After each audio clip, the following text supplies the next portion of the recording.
Quando se fala em terror brasileiro, existe um nome que se destaca acima de todos os outros: Zé do Caixão. Criado pelo cineasta brasileiro José Mojica Marins em 1963, o personagem ultrapassou as fronteiras do cinema e se transformou em um verdadeiro ícone da cultura pop nacional.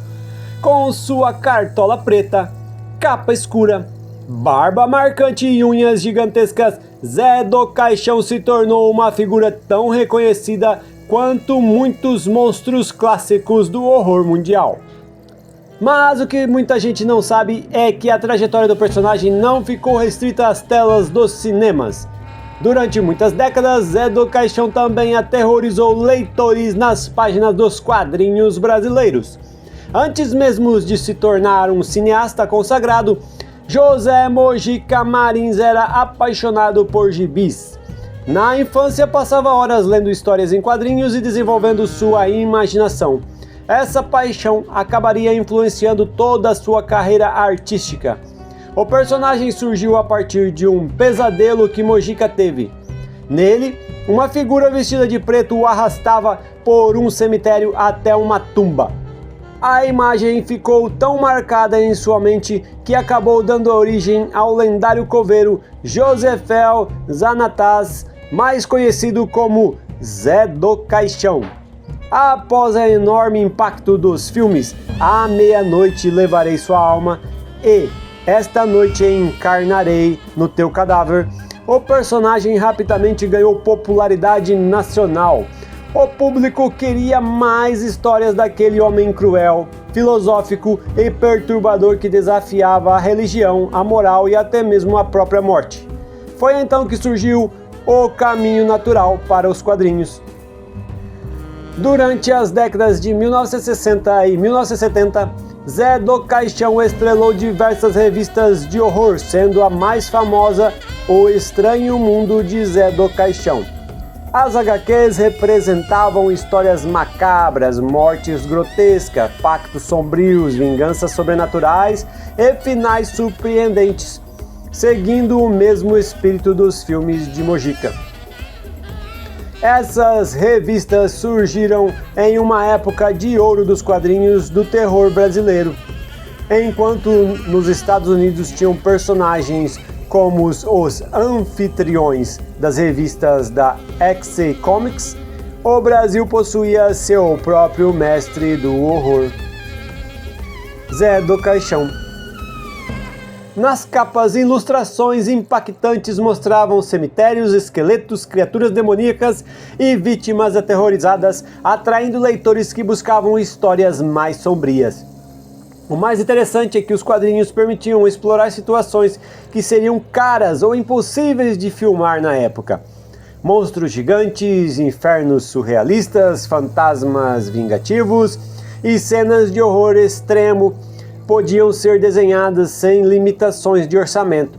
Isso fez com que muitas HQs fossem ainda mais ousadas que os próprios filmes. Mesmo quando a popularidade das revistas de terror diminuiu nas décadas seguintes, Zé do Caixão nunca desapareceu completamente dos quadrinhos. Novas histórias continuaram sendo produzidas por diferentes artistas e editoras, mantendo vivo o legado do personagem.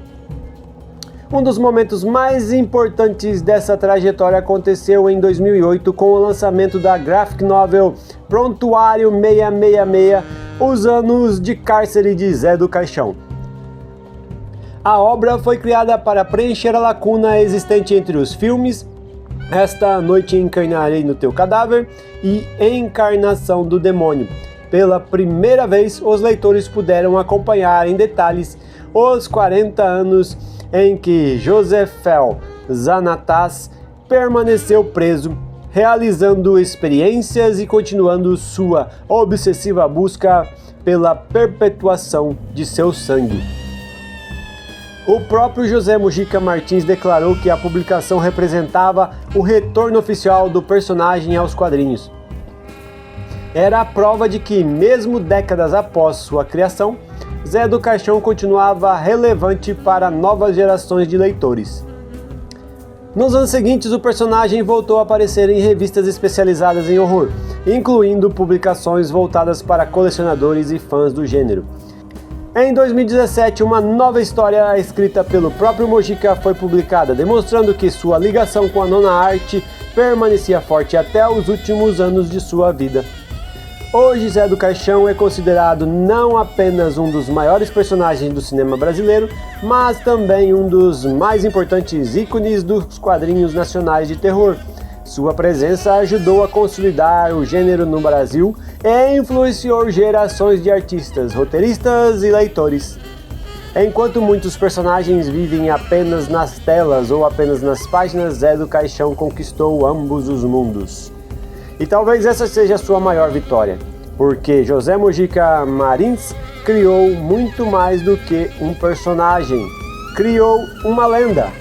Uma lenda que continua saindo de sua tumba, geração após geração, para assombrar o cinema, a televisão e a literatura. E claro, os quadrinhos brasileiros.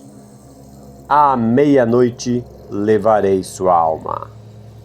E aí, curtiu? Então não se esqueça de dar um like e inscrever no canal. E conta aí pra mim, qual o próximo personagem você quer ver por aqui?